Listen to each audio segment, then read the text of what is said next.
नवकोटि मुनीश्वरान् इच्छामन्ते आयुर्वतिका सगो कौतसालोच्यं सम्मनान सम्मदंसन सम्मचाय जुत्ताणं पंचव्याचारणं आयर्याणम् आयारादि सदनाणोदेश्याणं वज्जायाणं तिर्यण गुणपालनयाणं सवसावणं निचकालम अंचेमि पूजेमि वंदामि नमनसामि दुःखखो कम्मखो बोइलाओ सुगैगमनं समाहिमनं जिनगुण संपत्तियो मज्जम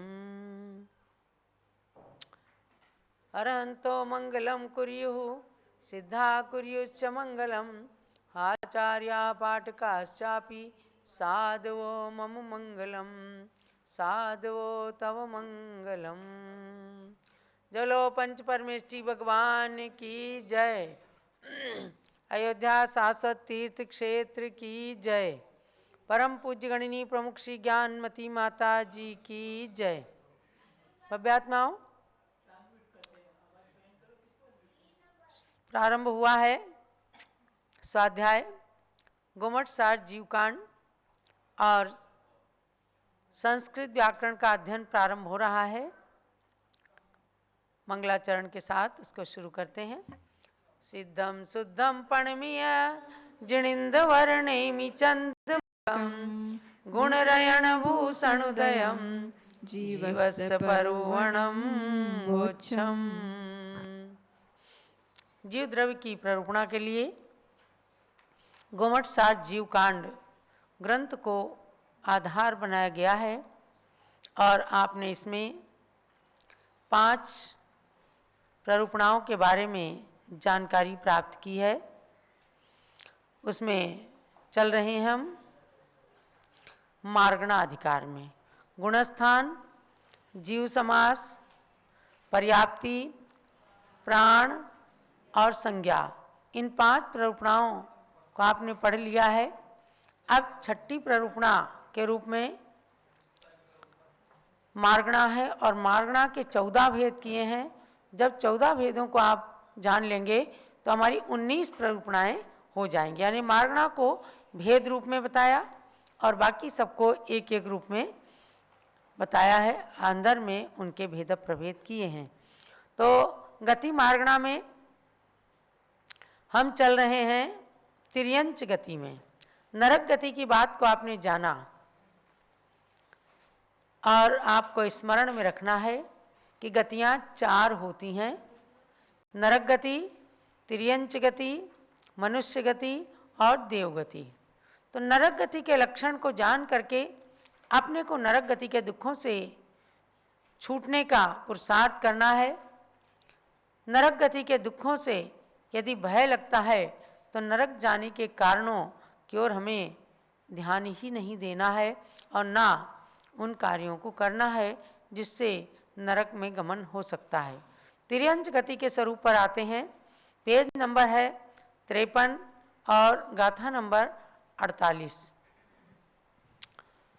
तिर्यंति कुटिल भावम तिर्यंति कुटिल भावम सुविउल सन्ना निगिट्ठ मन्नाना सुविउल सन्ना निगिट्ठ मन्नाना अच्यंत पाव बहुला अच्यंत पाव बहुला तम्मा तेरी छया भणिया तम्हा तेरी छिया भणिया।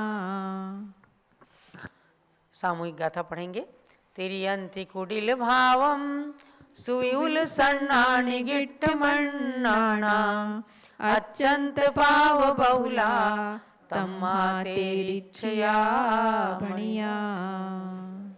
तिरोचंति कुटिल भावम सुविव्रत संज्ञा निकृष्टमज्ञानाः अत्यंत पाप बहुलास्तस्मा तस्मात् तैरश्चिका भणिताः। तिर्यंच गति यानी पशु गति को तिर्यंच गति कहते हैं। तो जो कुटिल भावम तिरोचिंती अर्थात जो मन वचन काय की कुटिलता को प्राप्त होते हैं, जिनका मन भी कुटिल है, वचन भी कुटिल है, काय भी कुटिल है और जो सुविव्रत संज्ञा निकृष्ट मज्ञाना जिनकी आहार आदि विषयक जो संज्ञाएं हैं वो दूसरे मनुष्यों की तरह से प्रकट नहीं है, दिखती नहीं है कि वो ग्रास उठा के खा रहे हैं या किस प्रकार से उन्हें डर लग रहा है, लेकिन अप्रगट रूप से उनके सब संज्ञाएं रहती हैं। निकृष्टम अज्ञाना, और जो निकृष्ट अज्ञानी हैं, वहाँ ज्ञान कहाँ है? अगर कुत्ते के रूप में भौंकना है तो भौंकना ही है, हाथी के रूप में चलना है तो मस्त चल रहे हैं, सिंह के रूप में अगर उन्हें हिंसा करना है तो कर रहे हैं। मनुष्य की तरह से उनके अंदर हित अहित का विवेक नहीं होता है, इसलिए उन्हें निकृष्ट अज्ञानी प्राणी कहा। इसमें एक इंद्री से लेकर पांचों इंद्री तक के तिर्यंचों की बात को कह दिया है।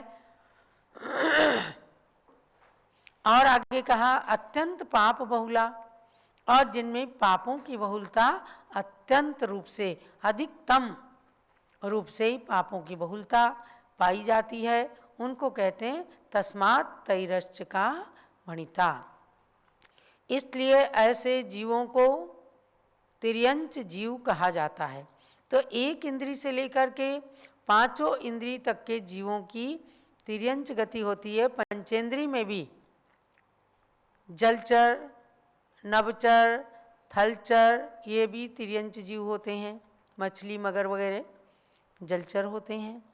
थलचर गाय, पशु वगैरह चलने वाले, नभचर पक्षी उड़ने वाले, ये सब तिर्यंच हैं।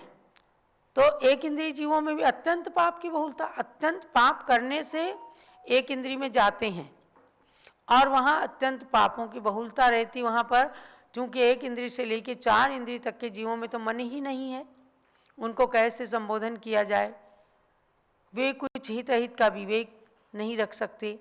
और पंचेंद्रिय जीवों में रहता है तो कोई कोई जैसे हाथी, सिंह, इन लोगों ने अपनी पर्याय को सार्थक किया, अर्थात उस पर्याय के अंदर भी सम्यक दर्शन धारण करके अणुव्रतों का पालन कर लिया, तो वो उस भव से तिर गए, आगे जाकर महावीर या पार्श्वनाथ भगवान बन गए। तो ये तिर्यंचों की स्थिति है।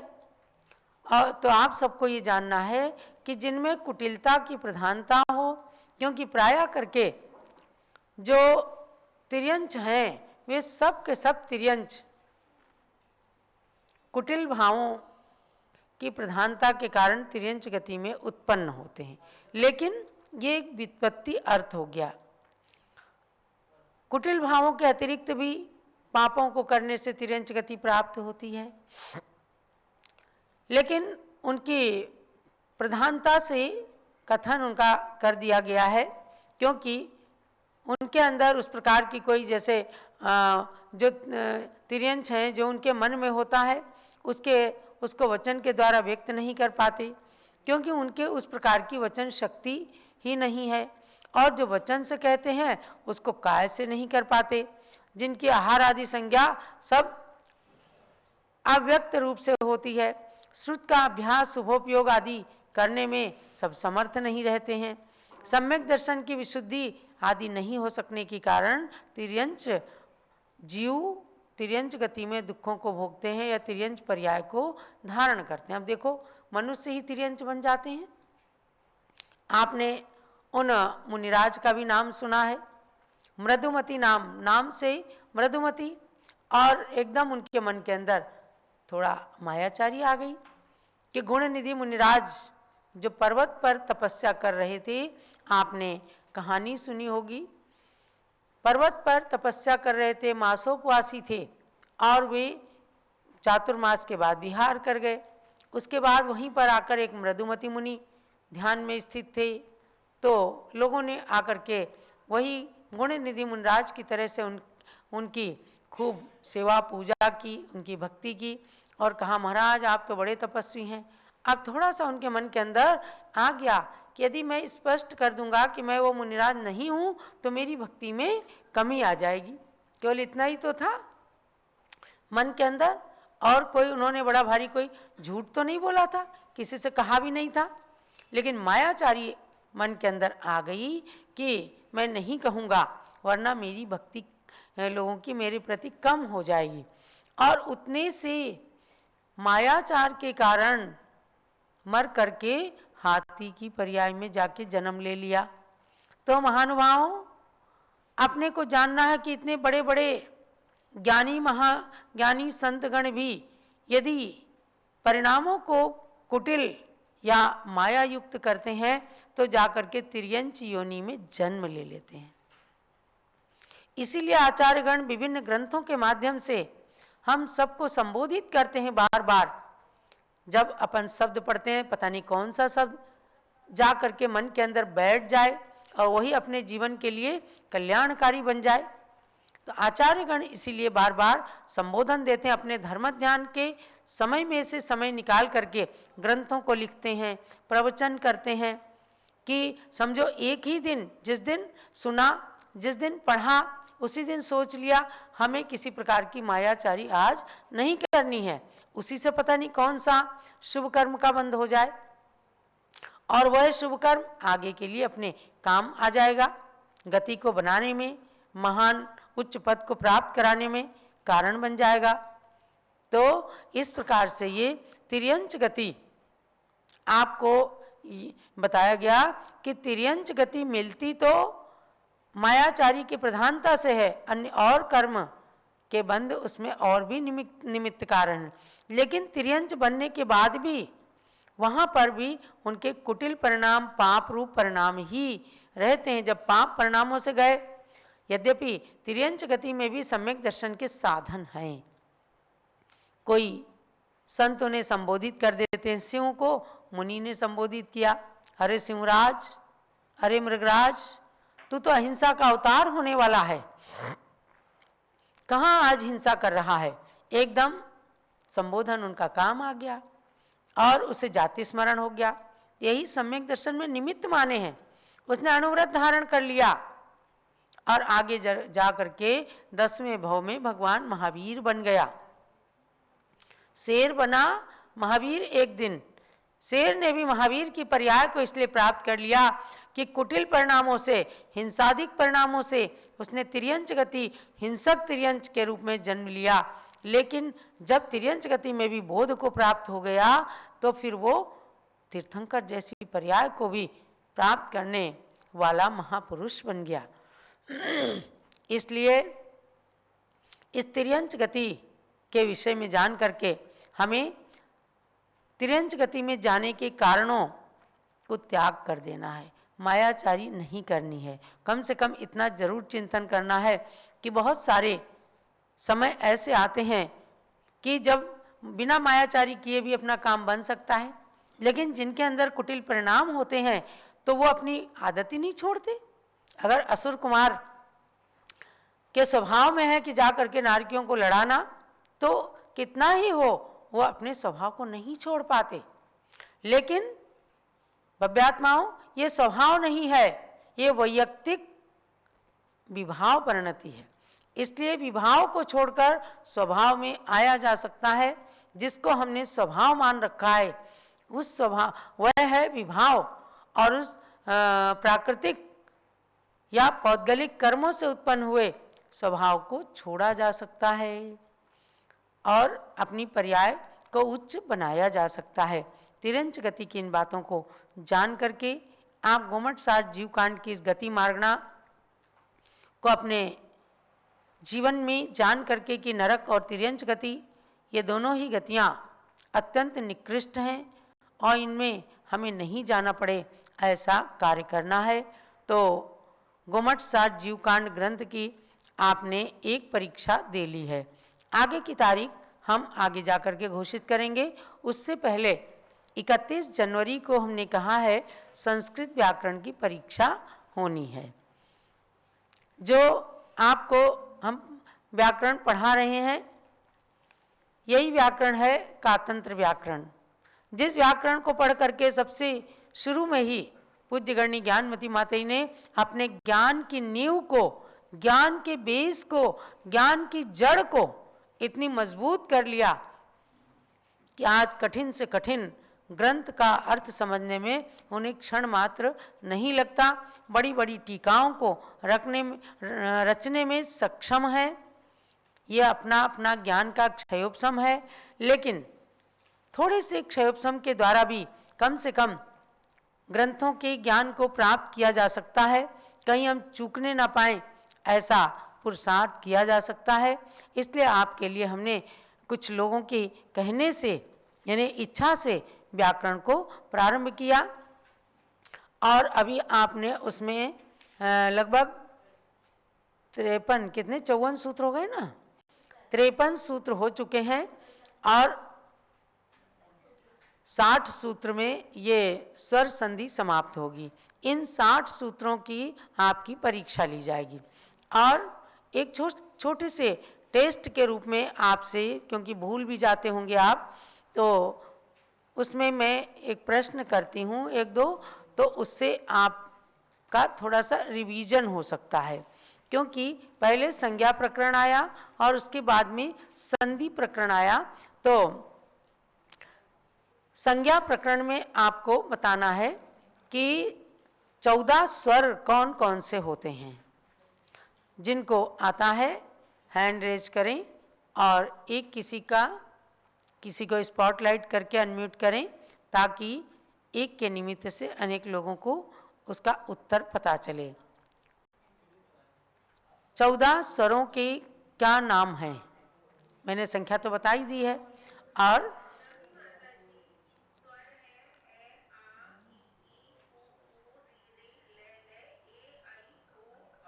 बहुत बढ़िया सविता जी ने बताया। ऐसे आप सबको भी अभ्यास करना है, क्योंकि उत्तर एक ने बताया है, मतलब 14 स्वर हैं और 14 स्वरों के आ से लेकर औ तक के नाम बताए हैं। अब आप बताइएगा कि संध्यक्षर किसको कहते हैं? संध्यक्षर कौन होते हैं? इन स्वरों में संध्यक्षर किसे कहते हैं? हैंड रेज करें।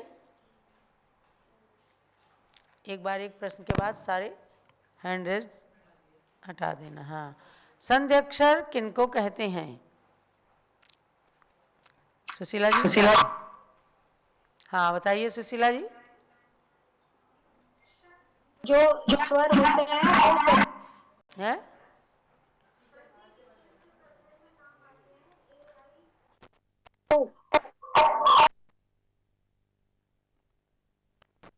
इसमें सूत्र कौन सा है? चलिए ये जब तक देख के बताती हैं तब तक आपको तवाभ्युदयः इसकी विग्रह करके और संधि करना है। तवाभ्युदयः, जिनको इस और इसके बारे में बताएंगे।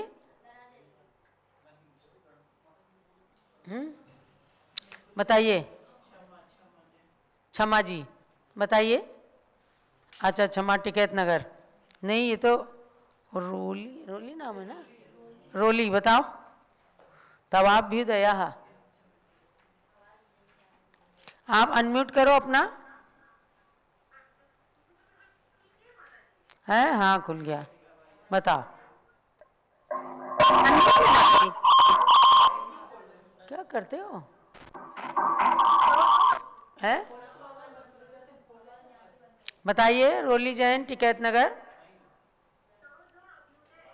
तव प्लस अभ्युदय, और फिर इसको क्या किया? अच्छा, तव के आ का लोप हो गया, फिर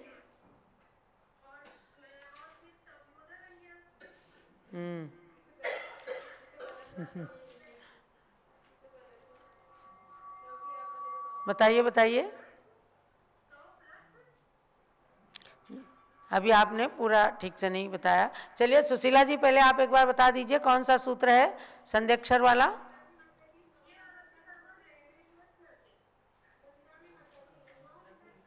बिल्कुल ठीक है, 9 नंबर का सूत्र है एकारादीन संध्यक्षराणी। ए ऐ औ औ ये संध्यक्षर कहलाते हैं। और इसके नीचे ही सूत्र है नित्यम संध्यक्षराणी दीर्घाणी। ये चारों ही जो संध्यक्षर हैं ये नित्य ही दीर्घ होते हैं, यानी ए भी दीर्घ है, ऐ भी दीर्घ है, ओ औ सब दीर्घ हैं, तो ये दीर्घ में लिए जाते हैं। अब आपको तवाभ्युदया के बारे में बताना है। तो हमारी रोली जैन टिकैत नगर ने प्रयास किया है। अब आपको एक जानना है कि तवाभ्युदया कैसे बना। पहले तव के आ को निकाला तो हलंत तव अ प्लस अभ्युदया, ऐसे ही है ना रोली।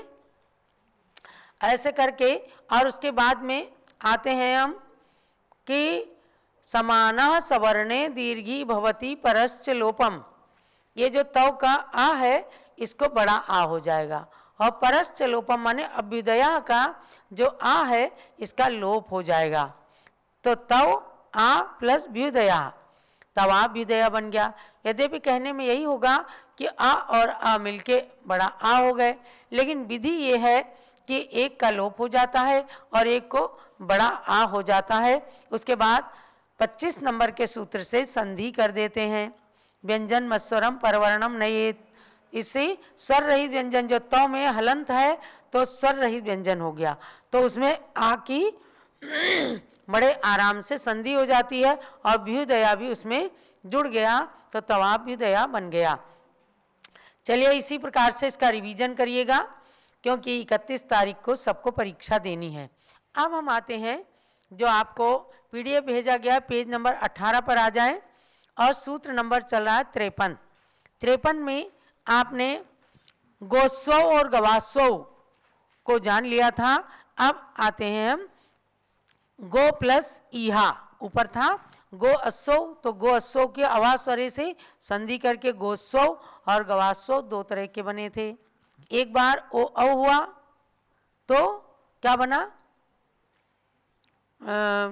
एक बार अव आदेश होने पर गवास्वौ बन गया, और एक बार आ का लोप होने से इदोत्परा पदान्ते लोप मकारा, इससे गोस्वौ बन गया। गो, हाँ, अब चलते हैं गो प्लस ईहा, ऊपर जैसे 52 नंबर के सूत्र के नीचे सबसे गो प्लस ईहा, गो प्लस उष्ट्रौ और गो प्लस एलकौ, ये असवर्ण की संधि। सबसे पहले तो ये जानना कि असवर्ण की संधि यानी ओ के बाद ई आता है, अगर ओ के बाद ओ आता या औ आता तो सवर्ण संधि कहलाती, और गो के बाद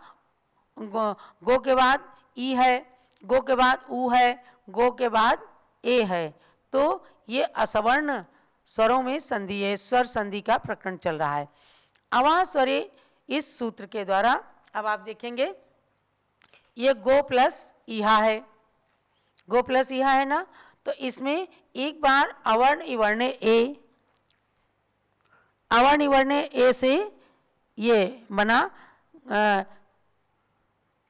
इससे क्या हुआ है, ये कहाँ गया, हाँ गो प्लस ईहा, इससे ओ को औ हो गया और औ में ई जुड़ गया यानी संधि हो गई, तो इसको जो है ऐसे करना, हलंत रहेगा ये, तब गविहा बनेगा। ओ औ सूत्र से ओ को औ हुआ और ईहा इसमें संधि हो गई तो गवीहा बन गया, समझ गए। और एक बार अवास्वरे, इससे गो के ओ को अव, इसमें हलंत नहीं है, इसमें हलंत नहीं है, तो इसको करने से गवेहा, आ अवर्ण निवर्ण ए बन जाएगा। थोड़ा उल्टा लिख दिया इसमें, गवेहा और गवीहा ऐसे दो चीज बने हैं। चलो अब है गो प्लस उष्ट्रौ, गाय और ऊंट, ऐसे दो की संधि करनी है अपने को। तो ओ को अव हुआ जब अवाह स्वरे से, तब अवाह स्वरे से ओ को अव हो गया और ओ को अव आदेश हो गया, तो यहाँ पर गवोष्ट्रौ बन गया। और एक बार ओ अव सूत्र से हलंत ओ को अव हुआ, ये हलंत है, इसमें ऊ जो है ऊ की संधि हो गई तो गौष्ट्रौ बन गया, गाय प्लस ऊंट, तो ये गौष्ट्रौ बन गया। यानी आपको ये ध्यान रखना है कि एक बार ओ अव सूत्र लगा और एक बार अवाह स्वरे से ओ को अव आदेश हो गया, तब गवोष्ट्रौ और गवुष्ट्रौ, जब ओ अव हुआ तो गवुष्ट्रौ बन गया और अवाह स्वर से गवोष्ठौ बन गया। ओ आने पर इसको ओ हो गया और इधर वाले ऊ का लोप हो गया। इस प्रकार से इसमें है, देखिएगा सब कुछ लिखा हुआ है। उवर्ण ओ से गवोष्ट्रौ बन गया, ओ औ से गवुष्ट्रौ बन, अब है कऊ, गो प्लस एल कऊ से अब इसका विग्रह करो, ग एल कऊ, पहले ओ को किया अव, तो ये अवह स्वरों से अव हुआ, तब इसमें एल कऊ जुड़ा तो इसको अय हो गया, गवैल कऊ हो गया। और ओ सूत्र जब लगा तो एल कऊ में ये जुड़ गया, संधि हो गई, गवेल कऊ बन गया। समझ गए? हाँ, यहाँ पर बैठे हुए लोगों को समझ में आ रहा है ना? ये तो संधि स्वर संधि है प्रारंभ की, आप लोगों की पढ़ी हुई भी है। तो एक बार ओ औ और एक बार अवाह स्वरे, इस प्रकार से गवेल कऊ और गवैल कऊ ऐसे बन गया। अब आया है गो प्लस इंद्रहा, तो ग अव प्लस, अच्छा ये गो प्लस अक्षा, गो प्लस इंद्रहा। आगे इसमें अब सूत्र लगेगा कि अक्षेन्द्रियोर नित्यम, अक्षेन्द्रियोर नित्यम, अक्षेन्द्रियोर नित्यम, अक्षेन्द्रियोर नित्यम, यानी अक्ष और इंद्र के आने पर नियम से गो के ओ को अव आदेश हो जाता है। इसमें नित्य ही कहा है, जैसे ऊपर दो तरह के बने हैं, इसमें नित्य यानी कि एक ही तरह का रूप बनता है। तो ग अव प्लस अक्षा, फिर इसमें समाना सवर्णे दीर्घी भवती परश्च लोपम, इससे गवाक्षा बन गया, गव और उसमें अक्षा तो गवाक्षा बन गया। गवाक्षा माने झरोखा होता है। इस प्रकार से धीरे धीरे करके अब आपके केवल 6 सूत्र बाकी रहे हैं, और थोड़े से इसमें जो नियम है, जो संधि है, उनको पढ़ते हुए, और संधि प्रकरण में आपको पिछला रिवीजन करना है। और किसी प्रकार की यदि कोई क्वेरी है तो आप जो व्हाट्सएप नंबर दिए जाते हैं उन पर आप बराबर पूछ सकते हैं। तो इस प्रकार से आज व्याकरण की भी ये क्लास हुई है, और हम सब अयोध्या नगरी में उपस्थित हैं। पूज्य गणी ज्ञानमती माता जी भी यहीं पर विराजमान है, लेकिन आज वो भगवान सुमतिनाथ की टोंक के दर्शन करने के लिए गई हुई हैं, इसलिए यहाँ पर अभी उपलब्ध नहीं है। तो मंदिर आ गई तो फिर बुला लो। तब तक यहाँ पर आचार्य श्री शांति सागर महाराज, वीर सागर महाराज के अर्घ्य चढ़ा करके और पूज्य माता की पूजन करेंगे। 31 जनवरी को जो परीक्षा ली जानी है